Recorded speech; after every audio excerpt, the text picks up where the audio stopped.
ত্রয়োদশ নির্বাচনের এখনো অনেক হিসেব নিকেশ বাকি, বিশেষ করে জোটের রাজনীতি নিয়ে। জাতীয় সংসদের মিউজিক্যাল চেয়ার পেতে কেউ যাচ্ছে জোটে, কেউ করছে দল পরিবর্তন, আবার কেউ বা নিজেদের পুরনো ঘা সারতে নতুন কৌশল অবলম্বন করছে। তবে সবচেয়ে বেশি আলোচনার জন্ম দিয়েছে জামায়াত ইসলামী ও জাতীয় নাগরিক পার্টি এনসিপির জোট। ঘুমন্ত হাতিয়ার হয়ে প্রতিপক্ষকে ঘায়েলের ফুন্দি আটছে জোটটি। তবে বাস্তবিক প্রেক্ষাপটে নির্বাচনী মাঠে কতটুকু লড়াই জমাতে পারবে তারা, সেটিও বড় প্রশ্ন। কারণ তাদের সামনে আছে বিএনপি।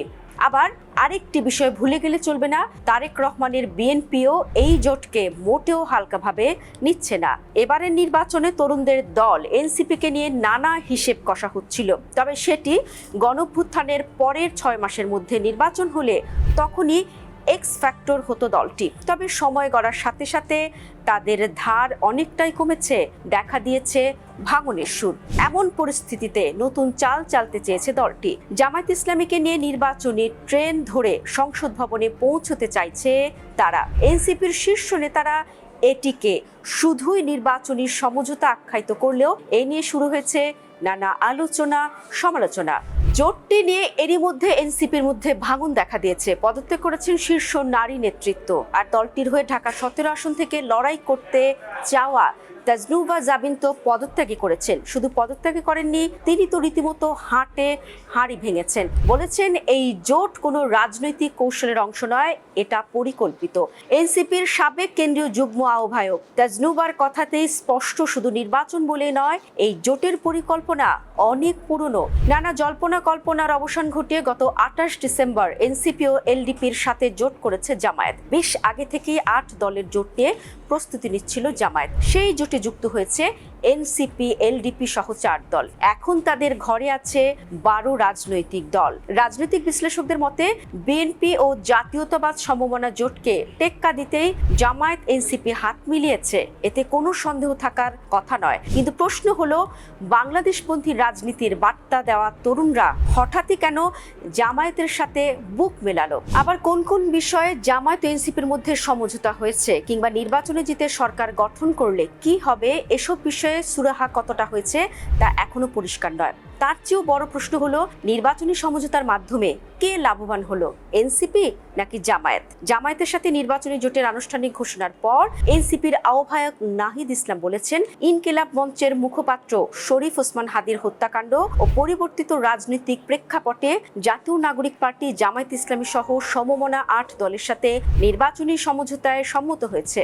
আবার এনসিপি ও জামায়াত সহ মোট 11টি দলের এই জোটে ন্যায্যতার ভিত্তিতে আসন বন্টন করা হবে বলেও জানিয়েছেন জামায়াতের আমির। ফলে নির্বাচনে আসলে কোন দল কত আসনে নিজস্ব প্রার্থী দিবে তার জন্য মনোনয়নপত্র প্রত্যাহারের দিন পর্যন্ত অপেক্ষা করতে হবে। বিশ্লেষকরা বলছেন, আপাত দৃষ্টিতে 2 দলের নির্বাচনী লড়াইয়ে ইতিবাচক সমর্থন পাচ্ছে, কিন্তু বাস্তবিক প্রেক্ষাপটে এককভাবে নির্বাচন করার মতো লোকবল এনসিপির নেই। আর সে কারণেই তারা জামায়াতের পার্টি মেশিনারিজের সুবিধা নিশ্চিত করতে চেয়েছে। আবার 71 ইস্যুতে জামায়াতের যে ইমেজ সংকট আছে সেটাকে নরমালাইজ করার চেষ্টা করছে জামায়াত। আর এ কারণে তারা এলডিপির মুক্তিযোদ্ধা অলি আহমেদকে কাছে টেনেছে। আর 24-এ নেতৃত্ব দেওয়া তরুণদের দল এনসিপিকেও তারা একই কারণে সাথে নিয়েছে। গণঅভ্যুত্থানের পর থেকে ভারতের প্রতি এক ধরনের নেতিবাচক মনোভাব পোষণ করছে দেশের একটি অংশ। আর সেই সুযোগ কাজে লাগিয়ে ভোট টানার চেষ্টা করবে জামায়াত এনসিপি জোট। এখন সেটাতে তারা সফল হবে কিনা তা সময় বলে দিবে। এই জোট গঠনে বিএনপি যে একটা চ্যালেঞ্জের মুখে পড়বে সেটি কিন্তু আর বলার অপেক্ষা রাখে না। নির্বাচনী লড়াইয়ে যে কয়টা দিক থেকে জামায়াতকে আটকাতে চাইতো বিএনপি, তার অনেকটাই ব্যাকআপ রেডি করেছে শফিকুর রহমানের দল। সেই সাথে এনসিপির তরুণ নেতৃত্বের কাছে কয়েকটি আসনও হারাতে পারে বিএনপি। এনসিপির আহ্বায়ক নাহিদ ইসলাম ঢাকা 11 আসন থেকে নির্বাচন করবেন, সেটা অনেকটাই নিশ্চিত ছিল। এরই মধ্যে তার আসনে জামায়াত প্রার্থী আতিকুর রহমান সরে দাঁড়িয়েছেন। এখন তার সামনে বাধা বিএনপির কাইয়ুম। ব্যালট যুদ্ধে এখন কাইয়ুমের সবচেয়ে বড় প্রতিদ্বন্দ্বী হবেন নাহিদ। এর বাইরে এনসিপির বিগ ফিগার হাসনাত আব্দুল্লাহ। জামায়াত জুটে গেলেও তিনি কুমিল্লা 4 আসন থেকে নির্বাচন করবেন, এটা অনেকটাই নিশ্চিত।